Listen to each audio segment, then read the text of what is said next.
Hello everyone, welcome back to Spararia YouTube channel. Alright guys, so yeah, in this video I would like to share you a tutorial on how to change font language on Poco M7 Pro.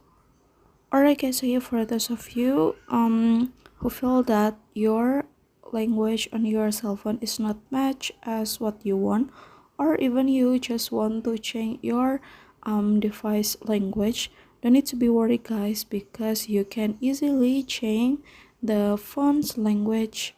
And so yeah, in this Poco M7 Pro I will tell you the tutorial on how to change it.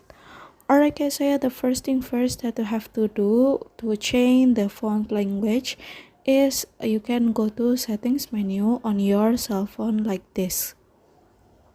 And then after that, now you can scroll down and go to additional settings. And then now you can go to languages and input. And now you can go to language and you can choose another language that you want. And so yeah, if you're done, you can back and the language of your cell phone will change automatically. Alright guys, so yeah, it is your right, and here's the tutorial. Thank you so much for watching. See you guys on the next video.